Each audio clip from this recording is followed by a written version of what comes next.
I am delighted to welcome you all to our webinar entitled How to Build a Career Plan Now That You've Landed Your First Job, presented by Keith Spiro. Keith is a certified career development and career transitions coach with Apochromatic. Keith helps professionals conquer their career and career transition challenges, as well as goal achievement, time management, long-term career development, and executive presence. He has nearly 2 decades of experience in municipal government, including most recently serving as a city manager for a Chicago suburb. He earned his master's in urban and regional planning from the University of Iowa, his bachelor's from Luther College. Keith is an avid photographer and traveler and often works with those in creative fields on goals or blocks related to creative pursuits. His career advice has been featured in media including Fast Company, Forbes, Glassdoor, and Monster. So that is certainly enough from me. Let's turn it over to our career plan expert for today, Keith. Well, thank you all for joining us today. Friday the 13th in 2020. Virtually nothing could possibly go wrong with doing a webinar on Friday the 13th, 2020. So right before I started, my camera went completely black. So that was an interesting little spice for the day. So I'm really excited to talk to you all though today about this popular topic of career planning. I think early in your career particularly, we're often bombarded with all of these types of statements. They're kind of career planning headlines, if you want to call them that. The webinars that come out like this one and all of the professional development advice like career planning made easy and fail to plan equals planning to fail, or career plans are dangerous, or what is your why? Start now or it'll be too late. What do you want to be when you grow up, right? That's one of the first questions we're asked as little kids about our career. So the question is any of it good advice? And does anyone really have the answer? I'm not sure, but I hope today will shed some light on the topic and kind of help you find some clarity throughout that noise. So I want to start with a quote from Chuck Svoboda. He's a contributor in Forbes, and he says, "Take a look at the superstars in any industry, and you'll see that very few, if any, credit their success to a prescient or brilliant plan. Instead, they advise focusing first on self-development. Their point? Successful people create successful careers, not vice versa." He furthers his point by saying that there are 3 easy steps to accomplish a successful career. The 3 points he points out are do what you love, learn from failures, and seize opportunities. I'm not sure it's that simple, but it gets us off to the right direction for today. A few data points to start with about career planning and development. Michael Hyatt's Living Forward is, oops, I went too many slides forward there. Michael Hyatt's Living Forward is number 8 on Amazon. And that's 4 years after its release in the category of work-life balance in business. It's really interesting because that book is all about creating a career plan. 87% of millennials say professional development or career growth opportunities are really important to them. 32% of people are not happy with their career. 74% of employees feel that they're not reaching their full potential, and 72% even think about spending their own money to move their career forward. Now, the last one I want to bring up here is this one. Only 1/3 of Americans say that they've written a life plan to help guide them. Now, again, that's what Michael Hyatt's book is all about. Forward Living is all about creating a life plan. I was mentioning this statistic to my partner this morning, and she said, 1/3 of the people who say that they have a life plan are simply lying. So I think there's a lot of information out there, and there's a lot of focus on career planning and life planning, but there isn't necessarily a lot of action. So I'm going to add one tip to the 3 that Chuck Svoboda put in his article, and that is that it's critical that if you're going to get where you want to go, you're going to have to work. Building and intentionally developing your career is hard work. It takes time. Your career is something you should always have in the back of your mind as you do your job. Think about your future, think about your network, and develop your skills. So I want to touch a bit on my career. I have held a wide variety of jobs since my college years, some of them more exciting than others. My career was really built over nearly 20 years in municipal government, planning and management. What I do now is work with individuals and groups to develop their careers, career transitions, and leadership, as well as working with both new and well-established teams to develop not only their leadership, but communication and effectiveness.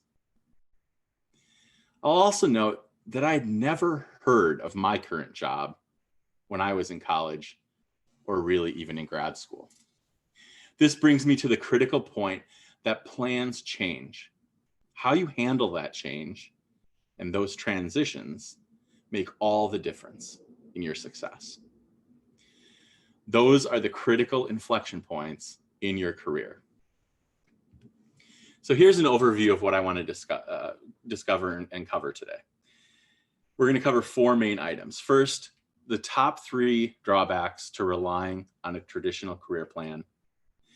Second, 7 steps to build your career map. Important distinction there. Third, I'm going to tell you the secret to ensuring you get the most out of your plan. And then we're going to wrap up with 5 ways to learn and grow and put some of this into action. So without further ado, let's get going. I want to start with a poll. If Sam, you could put that up. And the question is, do you have a draft or career plan that you feel is a workable starting point? We'll give folks just a few seconds to answer here, and then I will share the results. All right. All right. So Keith, it looks like 78% of folks on the line do not have a draft yet, and 22 would say that they do. Okay, so you're all in the right place, and there's no shame in not having this plan ready to go. This is what we're here for today, and this is what we're here to talk about, and at least start to think about. This isn't something that's an emergency. There's no career planning emergencies, but it is something that you want to start to slowly consider and work on. So 78% of you, hopefully after today, will move toward the other side of this and at least start to put a draft together. All right, let's start with the 3 drawbacks of relying on a traditional career plan. And the first one of these that we want to talk about is that a plan will expire, but a map will inspire. And first and foremost, I want to bring my long understanding of this from my career in urban planning is that a plan will expire. Worse yet, a plan can sit on a shelf. A plan's only as good as it is current and flexible. This is why I'll introduce the concept of making and consider treating your plan more like a map. Now, if you're in Europe, you're probably shaking your head and wondering why I'm calling a map a plan and a plan a map, because it's all the same thing. But we can take that map-like definition and implement it, and I'll explain why we should. First of all, a traditional career plan doesn't work today. If you need a reminder why traditional career plans, where you take that 6-month, 1-year, 5-year, 10-year goals, and then you break them down into what to do to get to each point, doesn't work, just think of the junior executives at Blockbuster in 2007. The junior marketing person may have been planning to be the VP of marketing by 2017. Or the associate general counsel at CompUSA might have had a career plan that included being their general counsel by 2012. But that didn't happen. And it isn't just the CompUSAs and Blockbusters or Kodaks of the world. Think about all these companies, the Globe, Minolta, Netscape, Polaroid, Iomega, Palm. These are big names that are completely transformed at this point. Major changes in journalism, real estate, banking, and other industries have resulted in huge shifts for millions of workers. You don't have to work at today's equivalent of Blockbuster for a traditional career plan not to work for you. And that's without considering the coronavirus and lockdowns and economic changes that we've seen just in 2020 alone. You've probably heard that people change careers 3 to 7 times in their lives. It turns out those numbers are way off. And more recent data suggests that people change careers almost 11 times. Careers today that no one would have predicted would exist 20 or even 10 years ago, like GDPR compliance, data privacy, the entire cannabis industry, online education, technology, global economic trends, they're all unpredictable and they've all made major changes. And there's a lot of other things that are outside of your control.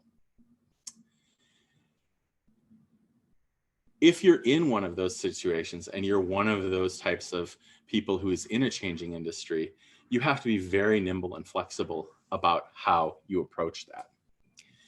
Career planning is not a one-time event. Now, it's never too early or too late to start working on this and working on your career. So if you're in the 78% this morning, don't worry about that. But understand that time investing in your career will always pay off. Greater satisfaction, challenge, advancement, and recognition will come. But remember that when you use a map, you regularly check your course. When you're going from point A to point B, you're constantly checking in to see when you need to turn. Using a map is an ongoing process, and this career mapping is as well.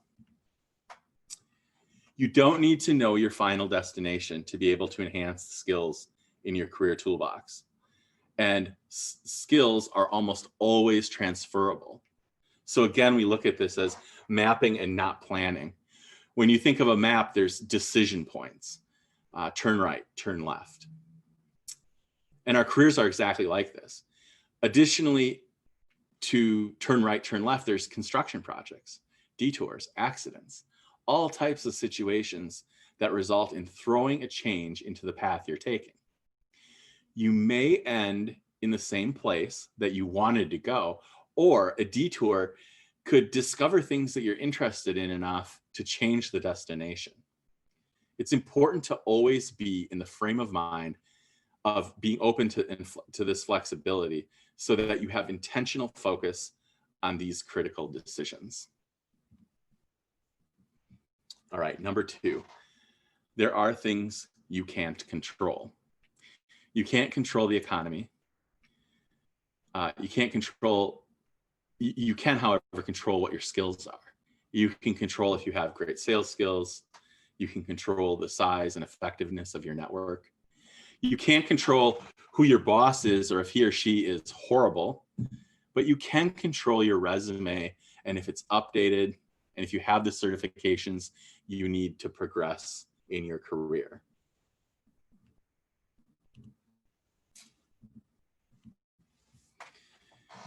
So as I flash these around, it's never too late and it's never a bad time to focus on your career. Time investing in your career is always going to pay off. It's always going to pay dividends in one way or another. You need to know your why. And this is something that was on that first screen that I dropped up originally. What is your why? But there's probably no more important thing to consider than your why. When items out of your control and within your control come at you, it's really important to have the work done to know what you want and to know what truly makes you happy, whether those things are in your control or out of control. It helps with the decision making. There's several resources that can help you consider determining what values are important to you, how these values relate to your goals, which helps you determine your why over the long haul. And you should always dig down on your why. When you determine a goal and you start to determine why you want that goal, ask yourself why at least 5 times. So why do I want this? Because X. Why is X important? Because Y. Why is Y important? Because Z. And continue down that process so that you get more and more well-defined reasons that you want these goals. That'll help as motivation in the future as well. Now, number 3 is the next step versus the final destination. And this is a reason that career plans fail, because I always say in goal achievement, incrementalism always wins the day.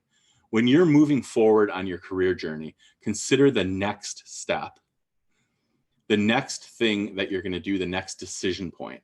Make sure the next thing is well within your comfort zone and it's achievable for you. You need to know it's achievable so that you can execute it effortlessly. Then consider the next step, and then the next step. While the final destination is important to know, important to keep as a motivator. You want that out there, that you have this final destination, this final goal. On a daily basis, the important thing to consider is consider those long-term goals through the lens of the next step, because you can take that next step and get inertia and momentum toward what you're trying to do in the long run. So again, just to recap, drawbacks to a traditional plan is that a plan will expire and a map will inspire. There are things you can't control, which throws those traditional plans into a negative place. And then always consider the next step versus the final destination. And with that, I want to do poll number 2.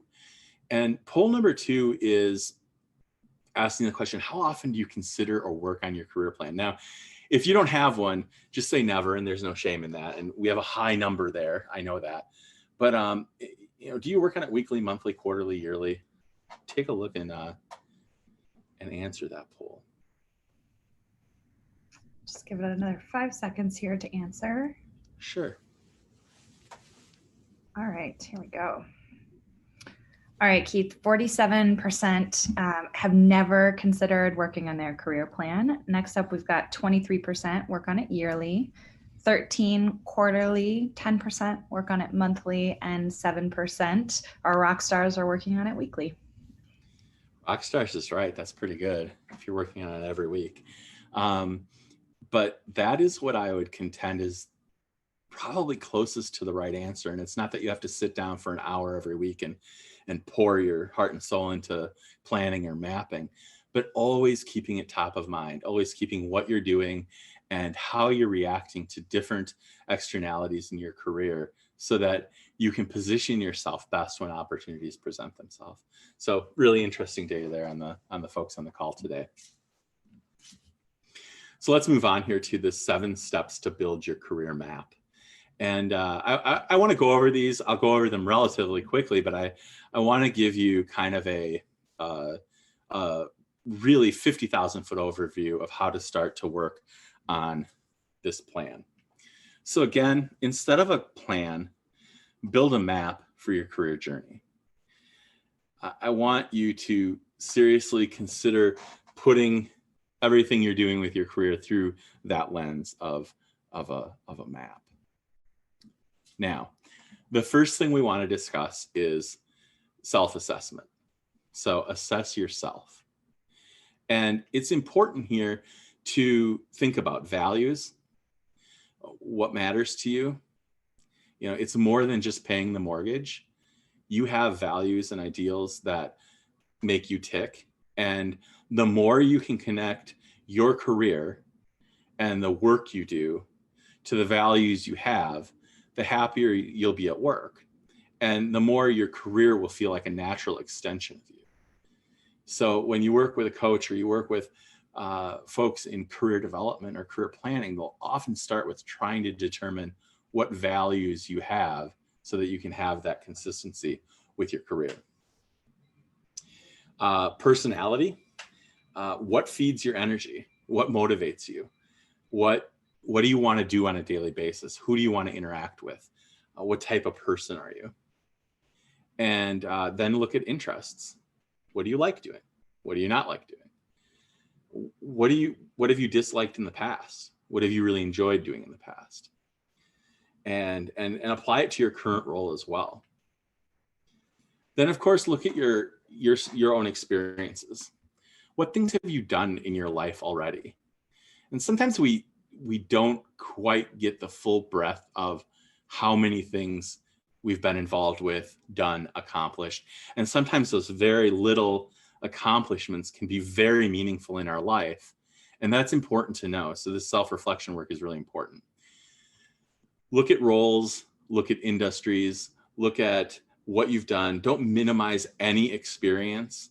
We have many people who are in hiring that are our friends and clients. And one of the things that one of them often says is they really love people who either worked retail or in a restaurant, because the skill set that you get out of that is so applicable to so many other things. So keep in mind, even the jobs that you had early on or maybe didn't feel were applicable to your career might actually be really applicable. So you want to look at your current hard skills and certifications. Maybe you're great at financial analysis. Maybe you have 2 or 3 foreign languages that you speak. Maybe you're a CPA or some other hard certification. Or maybe you're a great writer. And then also look at the soft skills. Are you a person that's able to build coalitions and find common ground? Do you have a particularly high emotional intelligence in some place or some way, shape, or form? Are you a confident public speaker? Do you have great executive presence that gets called out on a regular basis? So think broadly about these skills and go beyond the job title. And then have interest in developing additional skills. So you can always develop new skills, but thinking honestly about the ones you already have and what skills you have and can develop helps you get a better sense of what you need to focus on to improve. So if a career requires skills you don't currently have or that you don't even want to develop, you need to think carefully about whether that's going to be a right fit long-term for you. Just like if it doesn't, if there isn't a compatibility with your values. So number 1, assess yourself or perform some deep self-assessment. And number 2 is to investigate and leverage feedback. So you want to ask others who have roles you're interested in. You want to seek out those mentors and seek out those conversations so that you have a firm understanding of what you're getting into. What skills are needed to succeed in the career you're looking at? How do they develop those skills? What do they love about their jobs? What do they not like so much about their jobs? What type of person do they think is most likely to succeed in the role? What do they see changing in the role in the next 5 years as you move forward to try to become a player in that position? And what are the exit options for a person in the role if they want to do something else? So talking to others and cultivating mentors is critical. Also critical is research. Knowing what is happening in the industry, looking at job descriptions, knowing what skills are required for a particular role. What roles interest you out of all the options available? LinkedIn is a great place to do this research. Read books by people who pursued those paths that interest you, and try to figure out what you can learn from them and what you can mimic to try to get where you want to go. And then talk to people who you know and find out what they feel are your biggest strengths. Kind of the opposite of the self-assessment. Have others assess you, seek feedback, and what do they see you doing in the future, and figure that out. So with respect to feedback, there's a whole host of information that we can get into. And realizing that we're almost halfway through our time today, I'm not going to get into the feedback topic as much, but please go to our website, the blog on our website, applecromatic.com. There's a series of articles on there on how to seek feedback in a productive way. And, it goes beyond just asking, how am I doing? It goes to asking the question in a slightly different way so that you actually get some feedback that you can utilize and leverage moving forward. So I really recommend, if feedback is something that you haven't been able to get, or you feel like there could be more, go check out those 3 articles on giving and receiving feedback to try to get a better understanding of that. And that's out there for anyone who needs it. So as far as feedback goes, you want to be sure, just to be clear, to always ask for feedback close in proximity to what you're asking for feedback about. Don't wait a long time. Make sure that you ask privately so that the person you're asking for feels comfortable giving it to you. And make sure that they aren't caught off guard and they've had time to prepare to give you feedback, but do seek feedback often. Okay, so you want to prioritize your options. Using your self-assessment and the research that you've already done, consider what makes the most sense for you. There's no one perfect job or career path for every person. And there are likely many things you could do to be happy. So what do you want to focus on? And assume it'll take at least 2 steps to get there, and maybe 5. And these might be promotions or lateral moves. And you want to make sure that you have the patience to serve that time before you simply jump in and or give up. And then you want to focus on the next step jobs.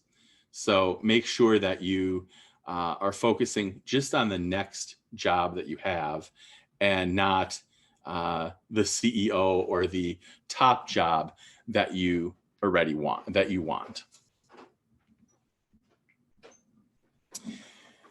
And then once you figure out what that next step is, number 5 is to determine the skills you need for the next step. So this is interesting, because once you've determined that next step, this is already part of interacting and creating that next step and the goal for you. So when you're focusing on these skills, you think about, again, the certifications you need, the particular experience you need, hard skills, soft skills, contacts, relationships, and then focus on transferable skills. So if you're focusing on these transferable skills, if you reach a detour after you make this step, all of those skills are going to go with you to the next thing. So it's particularly early in a career path, it's really important to focus on transferable skills. And what are they? We're talking about writing, analysis, quantitative skills, self-awareness, executive presence, emotional intelligence.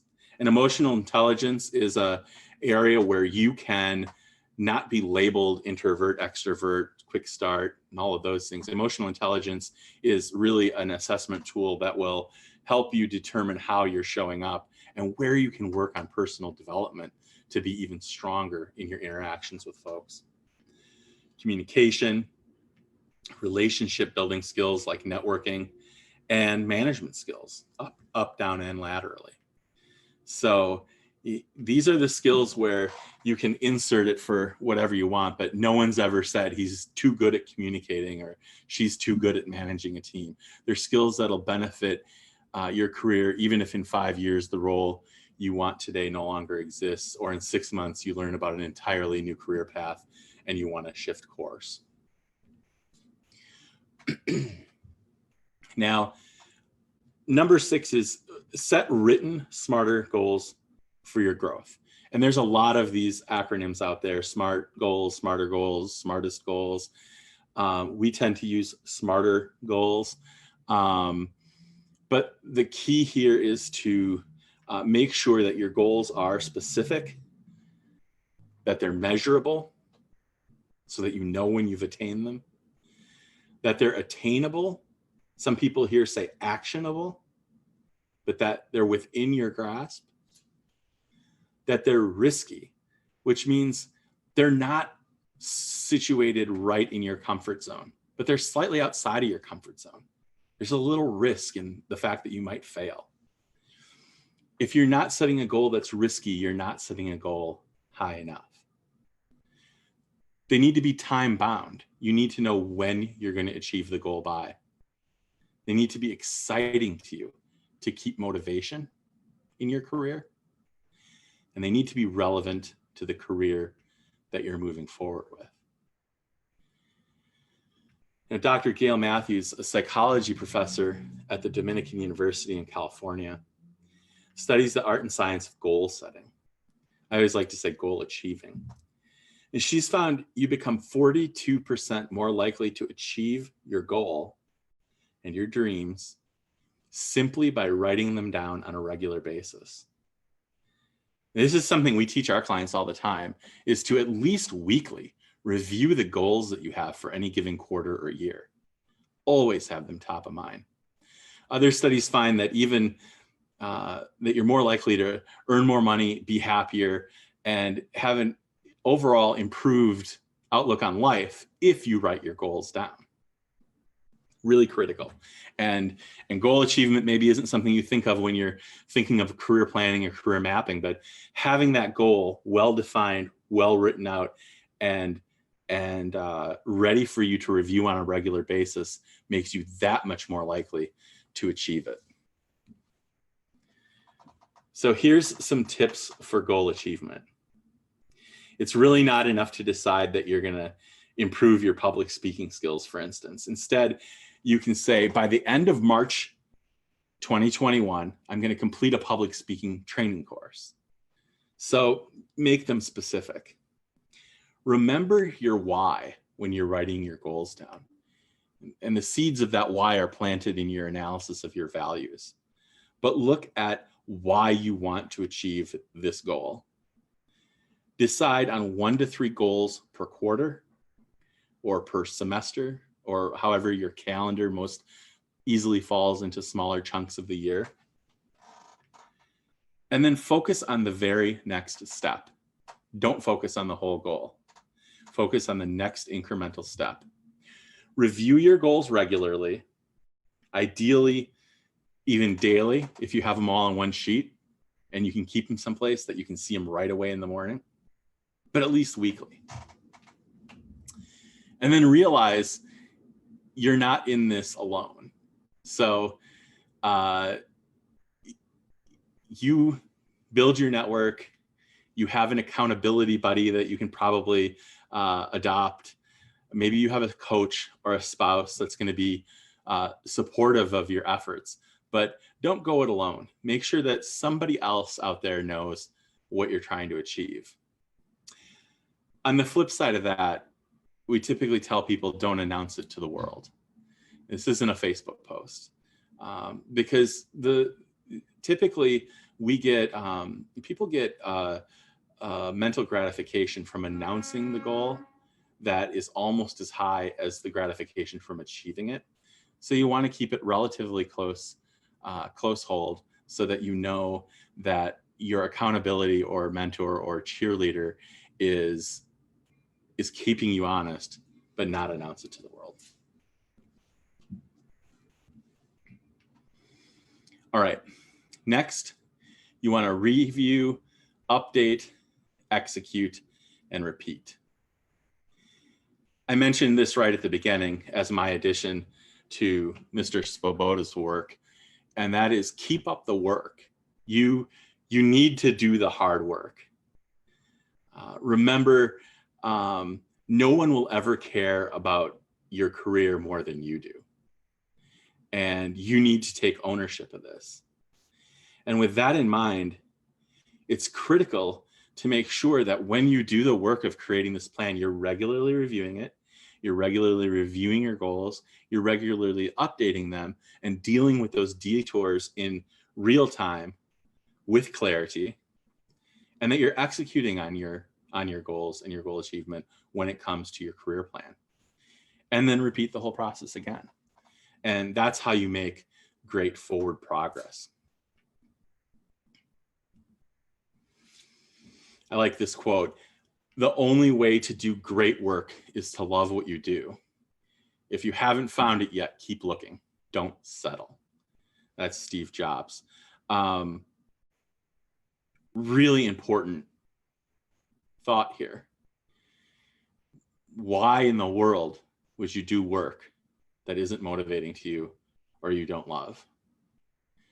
It's simply too much of a waste of your time and your happiness and enjoyment of life to do that. So let's recap these 7 steps.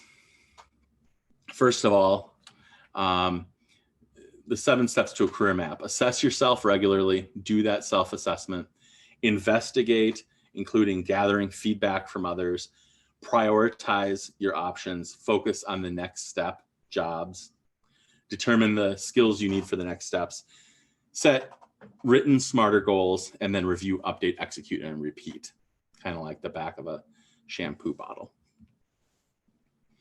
Third thing we were going to talk about today is the secret.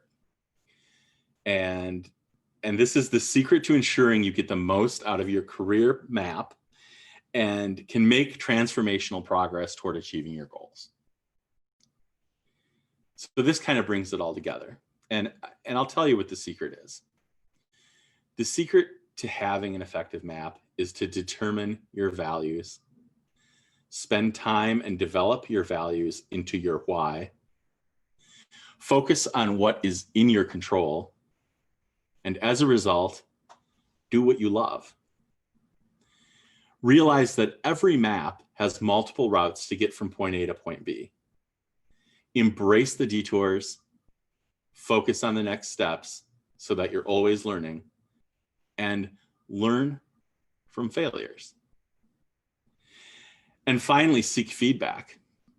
Continue to learn, continue to grow professionally, and continue to have interest. Always be prepared to seize opportunities. Remember, successful people make successful careers, not the other way around. Apply the hard work it takes to always be critically focused on the next step of your destination. Now, with that summary of kind of the condensed secret to making this career mapping process work, I want to leave you with 5 ways you can learn and grow, 5 actionable steps that you can take as you move forward. So first, ask and let others know you're open to learning and growing. Ask them to mentor you. Ask your supervisor or HR department what resources they may have. Ask the question to continue moving yourself forward. The second thing is coaching. And this is something that sometimes people consider well along their career when they're in the C-suite or an executive. But there's nothing wrong with taking early steps to get a career coach and give you some clarity and do the work needed to figure your values out. We have clients who start with a general statement of wanting to advance in their career, or saying something like, I need to improve my public speaking. But as they move through the process, they realize that they're getting a far greater clarity in their overall desire and drive for their career. And there's all kinds of ways to do this. You can do one-on-one coaching, you can do a mastermind with people in similar positions to you.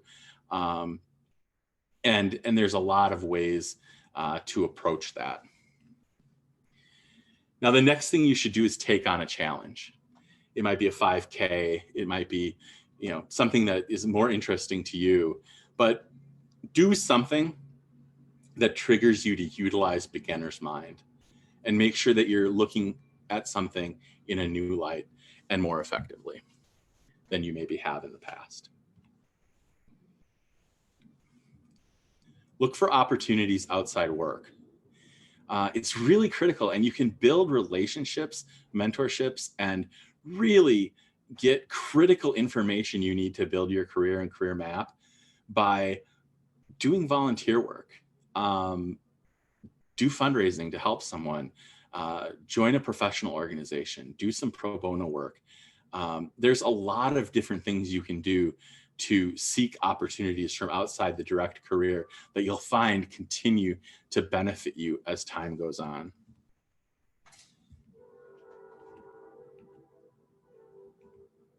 And then finally, keep your new skills sharp by looking for opportunities to apply them.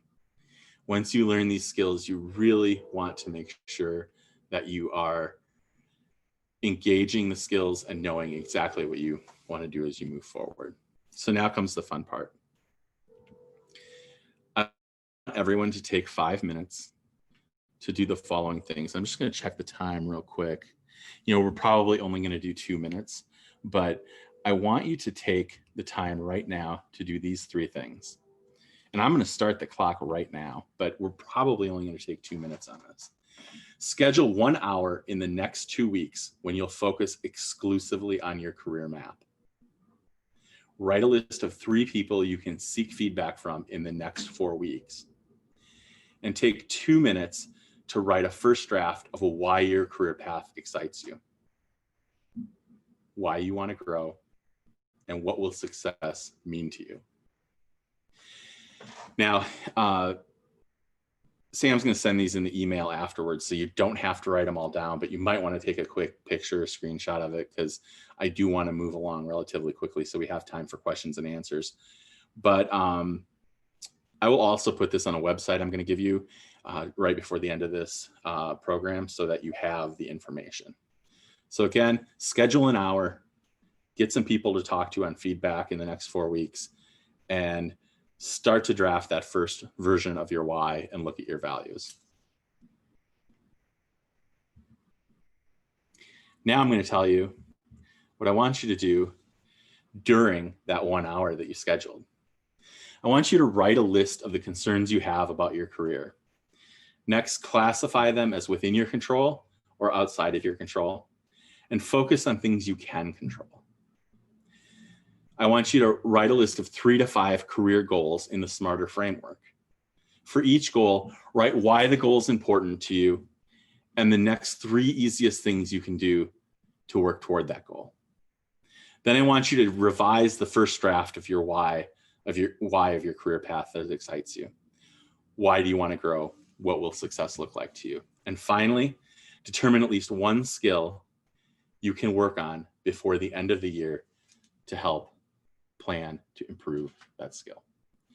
So again, maybe you want to take a screenshot of this. I'm going to throw it on that website that I mentioned as well, and that'll probably happen probably an hour or so after this webinar. So you might have to wait just a little bit to get it.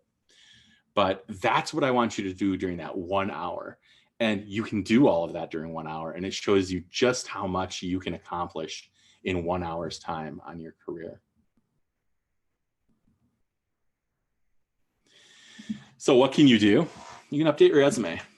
You can take the next steps on the goals you set. Schedule time today to review your career map each quarter. Put it in your calendar in advance. Start keeping track of your achievements, big and small. One more thing you can do is this.